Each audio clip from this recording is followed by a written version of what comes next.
કેમ છો? Good morning મારા વાલા મિત્રો. આજે તારીખ થઈ ગઈ છે 14/6/2026 અને વાર થયો મિત્રો આજે રવિવારનો દિવસ. Sunday is a holiday. રવિવારના દિવસે આપણે એક સ્પેશિયલ ટોપિક તમારા માટે લઈને આવેલા છીએ. એ સ્પેશિયલ ટોપિક તમને ક્યાંક ને ક્યાંક જાગૃતિ માટે અને શેર માર્કેટમાં કંઈક નોલેજ અને કંઈક શીખવા માટે ઉપયોગી નીવડતું હોય છે. આવા ટોપિક તમારા મિત્ર સર્કલમાં કોઈને પણ જાણ કરજો, શેર કરજો અથવા તો એમને પર્સનલી મોકલી અને એમને કહેજો કે આવા વિડીયો ખાસ તમે બજારમાં કામ કરતા હોય તો જોઈ શકો છો.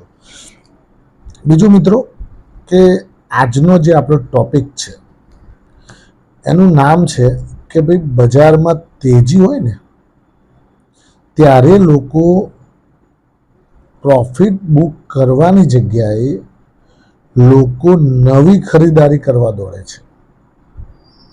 આ વારે ઘડીએ ના પાડવા છતાંય લોકો ગાંગરિયા પ્રવાહની જેમ ગમે ત્યારે પણ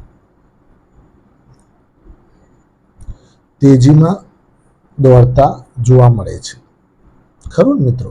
તો આવું કેમ બને છે? તો આના કારણે શું થાય છે કે ક્યારેય રિટેલ ઇન્વેસ્ટર આમાં કમાઈને જતો નથી. રિટેલ ઇન્વેસ્ટર શું થાય છે? આવી વર્તણૂકના કારણે, આવી વર્તણૂક એટલે કેવી કે ભાઈ તેજીમાં ખરીદવું અને મંદીમાં વેચવું, આ જે પ્રણાલી છે આ પ્રણાલીના કારણે ક્યારેય પણ રિટેલ ઇન્વેસ્ટર કમાતો નથી. હવે હું તમને એક સીધું ઉદાહરણ આપું તો ગઈકાલે એટલે કે શુક્રવારે બજારમાં જબરદસ્ત તેજી જોવા મળી. ન્યૂઝ આવ્યા અને મેં તમને લગભગ 3-4-5 દિવસના વિડીયોમાં તો હું કહું છું જ, જો મારા રેગ્યુલર જે વિડીયો મારા વ્યુઅર્સ જુએ છે, સબસ્ક્રાઈબર્સ જુએ છે કે મારા મેમ્બર્સ જુએ છે, એ લોકોને તો કદાચ ખબર પડી ગઈ હશે કે હું શું કહેવા માગું છું. મેં અવારનવાર છેલ્લા 4-5 દિવસના વિડીયોમાં જોજો, ક્યારેય પણ નિફ્ટી માઇનસ ખુલવાની હોય તો મેં એક જ વસ્તુ કહી છે કે ગભરાતા નહીં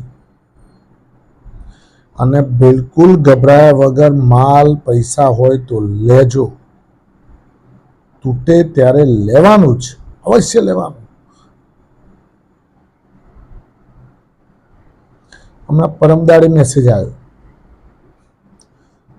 તેજી ચાલતી હતી, 400 અંક નિફ્ટી પ્લસ હતી, બધા સ્ટોક્સ પણ લગભગ 2-4-5% ઓલમોસ્ટ પ્લસ હતા.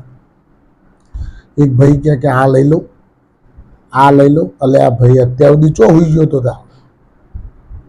હવે તેજી પકડી છે ત્યારે કહે છે કે ભાઈ આ લઈ લો. હવે આ ભાવમાં હું એમ કહું કે આ લઈ લે અને નથી ને નીચે આવ્યો તો પાછા તમે તો પાછા મને એમ કહેશો, બ્લેમ કરશો કે તમે કહ્યું તું મેં તો લઈ લીધો. પણ મિત્રો હંમેશા નીચા ભાવે જ ખરીદારી કરો. ઉતાવળ શા માટે કરવાનું? ક્યાંય કશું ભાગી જવાનું નથી, ક્યાંય કશું પતી જવાનું નથી.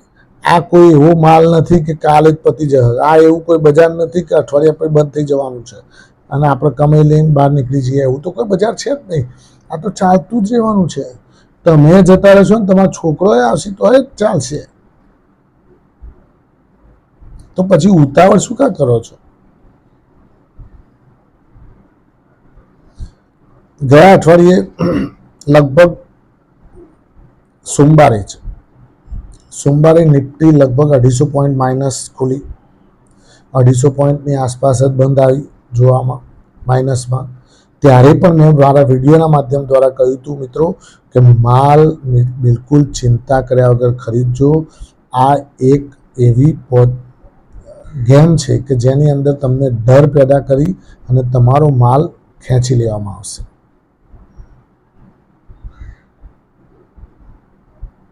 કહ્યું હતું ને, મંગળવારના વિડીયોમાં પણ કહ્યું કે કોઈ ગભરાવાની જરૂર નથી, શાંતિથી માલને પકડીને રાખજો, પૈસા કમાવા મળશે. મળ્યા. શુક્રવાર આવતા આવતા તો લોકોને IFCI જુઓ. એક ભાઈ પૂછતા હતા મને મંગળવારે કે IFCI લઉં. મેં કીધું બોલ્યા આગળ લઈ લે ને ભાઈ, નેચો જ આવ્યો છે લવ લવ કર્યા વગર, લીધો હશે તો કમાયો હશે.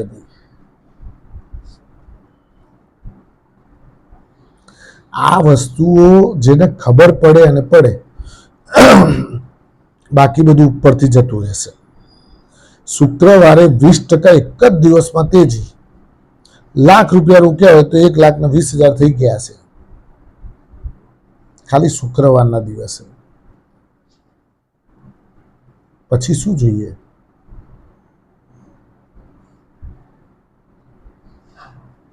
પછી કઈ જોઈએ તમારે? તો મિત્રો, બજારમાં હંમેશા કુલ માઇન્ડ, એકદમ શાર્પ માઇન્ડ અને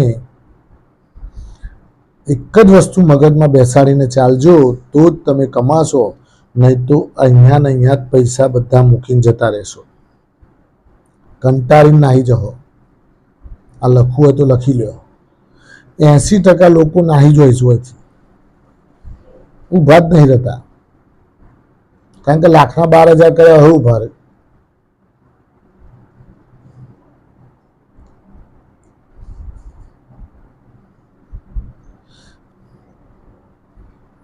ખરું મિત્રો. હવે આ એક હું તમને બીજી વસ્તુ કહી દઉં અગત્યની, કે તમે કે હું કોઈ ભગવાન નથી, પણ આપણે એક સિસ્ટમ બનાવવાની કે બજાર જ્યારે તૂટે છે, ડર પેદા થાય છે, ત્યારે ખરીદી લેવાનું. બજારમાં બધા એવું કહે છે કે બજાર તો પતી જશે, હવે આઈટી સેક્ટર પતી ગયું. હવે જ આઈટી સેક્ટર લેવાય? કોણ કહે છે પતી ગયું? એટલે આ ઉપર છે એટલે તો તમને ઊભું નહીં રહે. આ તમારો માલ જે ઉપરના ભાવનો લીધેલો છે ને, એ ગભરાઈને તમે વેચી નાખો ને, એમાં નીચે લાયા છે. અમુક લોકોને તો ખબર જ નહીં પડતી.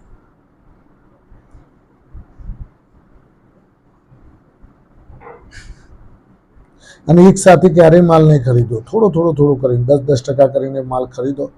આ 1800-1900 રૂપિયા વાળો ઇન્ફોસિસ ₹1,100 આવી ગયો. આ TCS જે 4500-4700 વાળો ₹2,100 આવી ગયો.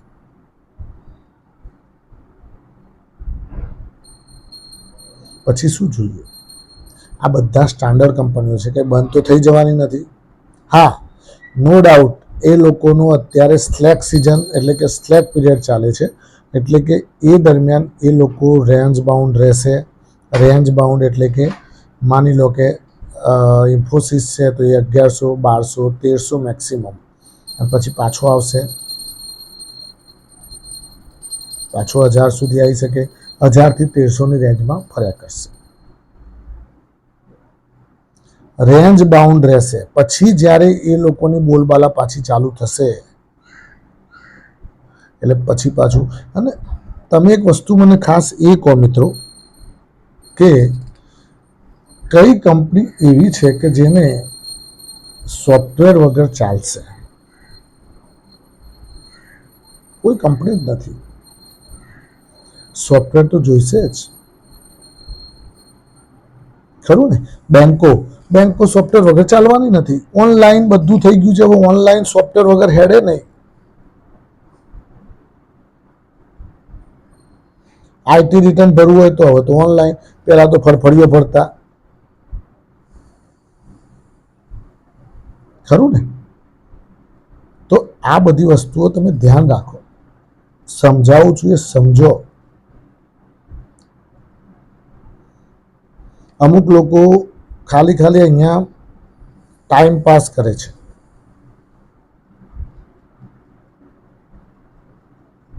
શેર માર્કેટ એક ટાઈમ પાસનું સાધન નથી, એ કમાવાનું સાધન છે. પણ સમયાંતરે એમાં રોકાણ ક્યારે કરવું, સિસ્ટમેટિક કરવું, ધીરે ધીરે કરવું, કુલ માઇન્ડથી કરવું. ઉછાળો આવે ત્યારે ધીમે ધીમે પ્રોફિટ બુક કરવું, ધીમે ધીમે કરવું, ઉતાવળથી કરવું નહીં. 50% પ્રોફિટ બુક કરવું, એનાથી વધારે કરવું નહીં. બાકીના લોંગ જર્ની માટે રહેવા દો, ખરું ને? હવે 1100 વાળો ઇન્ફોસિસ હોય, 1400 આવ્યો, 1500 આવ્યો. 1100 જેને લીધો હોય એ 1400-1500 આવે એટલે બધા નહીં વેચી મારવાના. 50% માલ ખંચેરો, 50% તમે તો લઈને નોખી રાખો એને. ખરું ને મિત્રો? એટલે સિસ્ટમ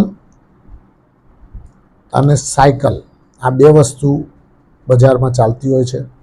સાયકલ આ રીતે ચાલે છે, પેડલ વાગે, ઉપર નીચે થાય, ઉપર જાય તેજી આવી, નીચે આવે પાછી મંદી, તેજી, મંદી, તેજી. આ પેડલ વાગે, એમાં કેટલા લોકો ઘવાઈ જાય, આમાં કેટલાય અડફેટમાં આવીને આમાં થઈને જતા એને વચ્ચે થઈ. ખરું ને? એટલે ખાસ ધ્યાન આપજો. મારા વ્યુઅર્સ, સબસ્ક્રાઈબર્સ અને મારા જેટલા પણ મેમ્બર્સ છે બધા માટે આ એક સ્પેશિયલ સમજણ શક્તિવાળો વિડીયો બનાવેલો છે. ધ્યાનથી તમારા મિત્ર સર્કલમાં પણ શેર કરજો અને એ લોકોને પણ ક્યાંક ને ક્યાંક બચત કરી શકે એવી ભાવના સાથે આપણે આ વિડીયો બનાવેલો છે. થેન્ક યુ, ખૂબ ખૂબ આભાર.